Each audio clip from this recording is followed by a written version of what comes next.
pasal yang pertama ayat 3 sampai ayat yang ke-9. 2 Petrus 1 ayat yang ketiga sampai ayat yang ke-9, demikian bunyinya. Panggilan dan pilihan Allah. Karena kuasa ilahinya telah menganugerahkan kepada kita segala sesuatu yang berguna untuk hidup yang saleh oleh pengenalan kita akan Dia, yang telah memanggil kita oleh kuasanya yang mulia dan ajaib. Dengan jalan itu Ia telah menganugerahkan kepada kita janji-janji yang berharga dan yang sangat besar, supaya olehnya kamu boleh mengambil bagian dalam kodrat ilahi dan luput dari hawa nafsu duniawi yang membinasakan dunia. Justru karena itu kamu harus dengan sungguh-sungguh berusaha untuk menambahkan kepada imanmu kebajikan, dan kepada kebajikan pengetahuan, dan kepada pengetahuan penguasaan diri, kepada penguasaan diri ketekunan, dan kepada ketekunan kesalehan, dan kepada kesalehan kasih akan saudara-saudara, dan kepada kasih akan saudara-saudara kasih akan semua orang. Sebab apabila semuanya itu ada padamu dengan berlimpah-limpah, kamu akan dibuatnya menjadi giat dan berhasil dalam pengenalannya akan Yesus Kristus Tuhan kita. Tetapi barang siapa tidak memiliki semuanya itu, ia menjadi buta dan picik, karena ia lupa bahwa dosa-dosanya yang dahulu telah dihapuskan. Demikian firman Tuhan. Bapak, Ibu, saudara-saudari yang terkasih dalam Yesus Kristus, firman ini dituliskan oleh Rasul Paulus yang kedua kalinya kepada jemaat mula-mula yang berada di daerah perantauan atau diaspora. Pada masa itu gereja mula-mula atau jemaat mula-mula menghadapi tantangan yang begitu berat dalam kehidupan mereka. Selain pemerintah yang tidak mendukung, yang tidak berpihak kepada mereka, tetapi yang paling utama dalam surat Petrus yang kedua ini adalah karena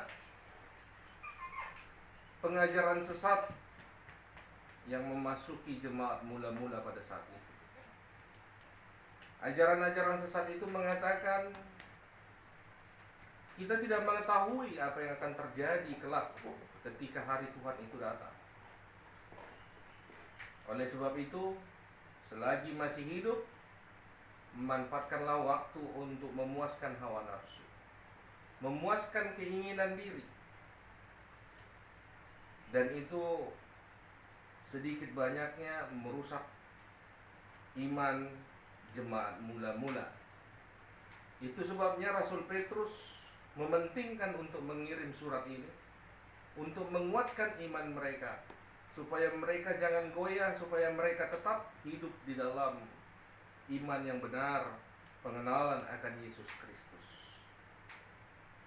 Bapak, Ibu, saudara-saudari jemaat yang dikasihi Tuhan, terutama di dalam menghadapi tantangan-tantangan, memang kita sering sekali menjadi galau dalam bahasa anak muda sekarang.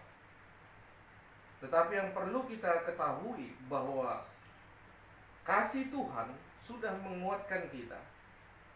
Kasih Tuhan membuat kita bukan menjadi loser, tetapi kita menjadi winner di tengah-tengah dunia ini.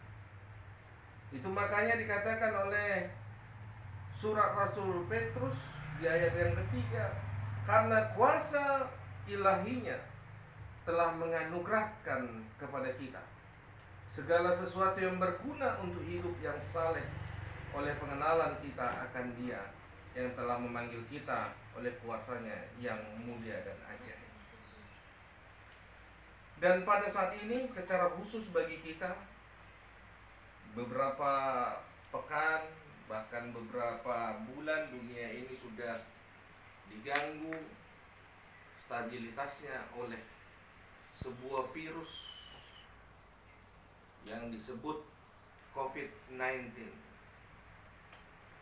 coronavirus disease. Sudah banyak orang yang menderita akibat penyakit ini, bahkan tidak sedikit orang yang mengalami kehilangan nyawa, kehilangan orang-orang yang dikasihi, kehilangan orang-orang yang dicintai, mengalami kesedihan. Bahkan ini bukan hanya mengganggu hati, pikiran, tetapi juga sudah mulai mengganggu ekonomi dunia, ekonomi gereja, ekonomi negara, ekonomi pribadi lepas pribadi.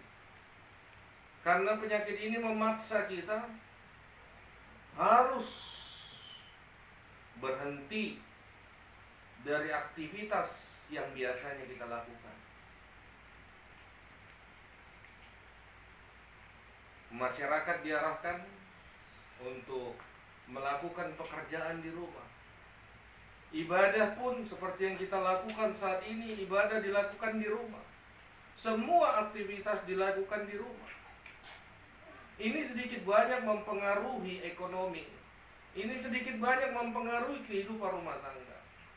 Bagaimana kita menghadapinya? Kalau ketika masa surat ini disampaikan oleh Rasul Petrus kepada gereja mula-mula, itu situasi pengajaran sesat yang mengatakan selagi kita hidup di dunia ini, kita tidak tahu apa yang akan terjadi kelak.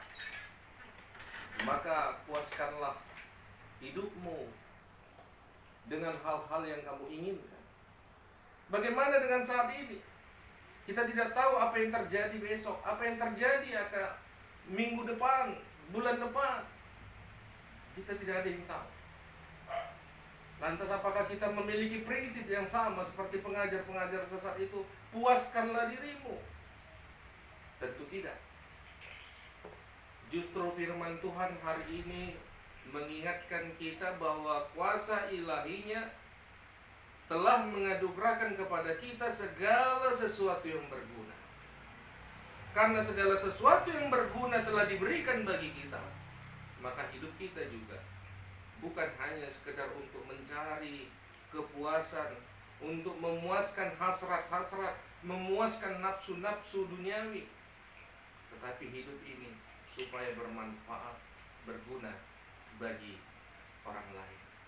Seperti lagu yang mungkin pernah dan populer di telinga kita yang mengatakan, hidup ini adalah kesempatan.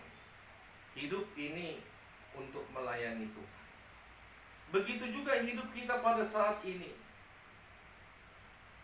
Meskipun COVID-19 sedang merusak tatanan kehidupan masyarakat, merusak kehidupan kita, tetapi sebagai umat yang telah dianugerahkan Tuhan kasih-Nya, yang telah dianugerahkan segala sesuatu yang berguna bagi kita, maka hidup kita ini harus berguna untuk melayani Tuhan, untuk melayani sesama manusia dengan mewujudkan kasih, mengasihi sesama umat manusia, saling tolong-menolong.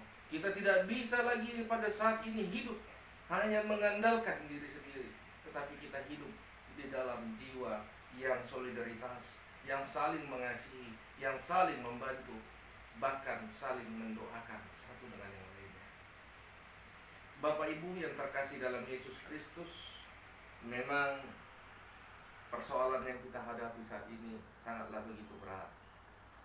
Mungkin kita merasa terpukul, mungkin kita bisa merasa penderitaan yang sungguh-sungguh luar biasa. Secara khusus kami melalui khotbah hari ini menyampaikan turut berduka kepada saudara-saudara yang mengalami kedukaan, yang harus ditinggal oleh orang-orang yang dikasihi, yang harus berpisah dengan orang-orang yang tercinta, diakibatkan kematian yang dibawa oleh virus COVID-19. Tetapi yakinlah bahwa di balik semuanya itu Tuhan yang menciptakan langit dan bumi, Tuhan yang kita sembah, Tuhan yang kita percaya, itu tidak meninggalkan kita. Dia adalah Allah yang Immanuel, Allah yang selalu beserta dengan kita, Allah yang selalu ada bersama-sama dengan kita, yang ada di tengah-tengah kita, bahkan ada di dalam diri kita. Ini saatnya bagi kita untuk lebih mengenal secara benar siapa Allah yang kita percaya itu. Ini saatnya kita mulai mengambil saat untuk menyendiri, untuk mengenal Allah yang kita kasihi itu. Bapak, Ibu, saudara-saudari yang terkasih dalam Yesus Kristus, firman Tuhan hari ini mengajak kita untuk saling peduli, saling mengasihi sesama umat manusia. Tetapi di saat yang sama, situasi mengajak, menyuruh kita untuk mengisolasi diri, untuk menyendiri, dan kita manfaatkanlah waktu untuk mengisolasi diri ini untuk lebih mengenal Tuhan, untuk semakin mendekatkan diri kepada Tuhan, untuk memanjatkan doa-doa kita kepada Tuhan. Pakailah kesempatanmu bukan untuk memuaskan diri, tetapi mendekatkan diri kepada Tuhan dan memohon keadilan, memohon pertolongan, memohon bantuan dari Tuhan. Amin. Kita berdoa. Bapa yang Maha Kasih, Bapa yang Maha Kudus, inilah kami umat-Mu. Meskipun kami memuji dan memuliakan-Mu di tempat yang terpisah, kami memuliakan dan beribadah kepada-Mu di tempat kami masing-masing. Tetapi kami tahu bahwa ini semua tidak mengurangi nilai ibadah kami kepada-Mu, ya Tuhan. Dan di saat ini kami beribadah di tempat kami masing-masing, memohonkan doa kami, Tuhan, supaya senantiasa Engkau bukakan jalan bagi kami, secara khusus pada saat-saat belakangan ini, di mana kami harus menghadapi terpaan virus corona atau COVID-19 yang sudah banyak merenggut nyawa dari umat-Mu, yang juga mengganggu hati, pikiran kami. Kuatkan kami, Tuhan.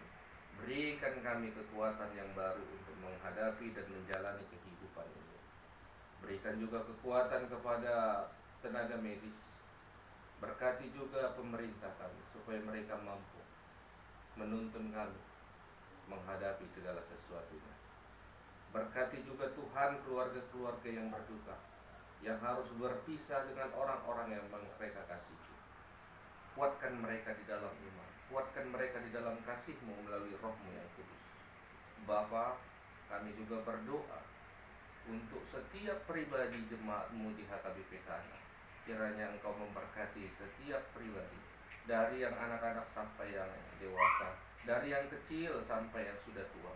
Semuanya Engkau berkati, Engkau lindungi dalam kasih anugerah-Mu yang luar biasa.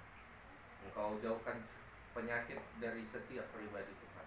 Engkau cukupkan segala kebutuhan, supaya dimanapun kami, apapun yang kami laksanakan, bagaimanapun kami tercukupkan untuk memuliakan nama-Mu. Terima kasih Tuhan, kami percayakan kehidupan kami ini, agar keadilan-Mu lah yang bekerja di dalam setiap pribadi. Terpujilah nama-Mu sekarang dan selama-lamanya. Amin.